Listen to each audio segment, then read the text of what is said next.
গরুর দুধ ১ বছর পর শুরু করতে বললেও টক দইটা কেন ৬ মাস পূর্ণ হওয়ার সাথে সাথেই ডক্টররা বাচ্চাকে দিতে বলে সেটা নিয়ে আজকে আলোচনা করব। দুধকে যখন দই বানানো হয় তখন ব্যাকটেরিয়া দুধের ল্যাকটোজ ভেঙে সহজ শর্করায় রূপান্তরিত করে। এতে দুধ হজম করা অনেক সহজ হয় আর এটাকে ফার্মামেন্টেশন প্রক্রিয়া বলা হয়। দইয়ের প্রোটিন আংশিক ভেঙে যায়, ফলে শিশুর শরীর সহজে গ্রহণ করতে পারে। দইয়ে থাকা ভালো ব্যাকটেরিয়া প্রোবায়োটিক্স শিশুর তন্ত্রের জন্য উপকারী, হজম ভালো করে। সরাসরি দুধের তুলনায় দইয়ে অ্যালার্জির ঝুঁকি অনেক কম। তাই সরাসরি গরুর দুধ ১ বছরের আগে নয়, টক দই ৬ মাসের পর থেকে অল্প করে দেওয়া যায়, শিশু যদি দুগ্ধজাত খাবারে অ্যালার্জি না থাকে।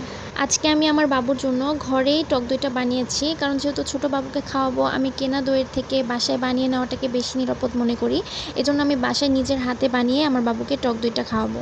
আমি ২ কাপ দুধ নিয়ে নিয়েছি, সেটাকে জাল করে আমি ১ কাপ বানিয়ে নিয়েছি। আমার ঘরে বানানো দই বীজ থেকে ৩ চামচ দই বীজ আমি পানিটা সুন্দরভাবে ঝরিয়ে নেওয়ার জন্য ছাঁকনির ভিতরে কিছুক্ষণ রেখে দিয়েছি। পানিটা ঝরে গেলে আমি দই বীজটা সুন্দরভাবে ফেটিয়ে নিব, একদম ক্রিমি একটা টেক্সচার আসা পর্যন্ত। দুধটা কুসুম গরম থাকা অবস্থায় আমি দই বীজটা দুধের সাথে সুন্দরভাবে মিক্স করে নিব।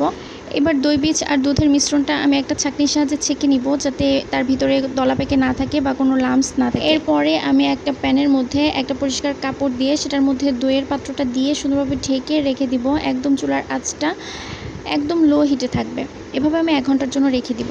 ১ ঘন্টা পর আমি খুলে দেখেছি আমার দইটা একদম পারফেক্ট হয়েছে, আলহামদুলিল্লাহ। এরপর আমি কিছুক্ষণ সময় ফ্রিজে রেখে এটাকে সেট করে নিব। প্রতিটা বাচ্চার খাবার তালিকায় এই টক দইটা রাখা অনেক বেশি জরুরি।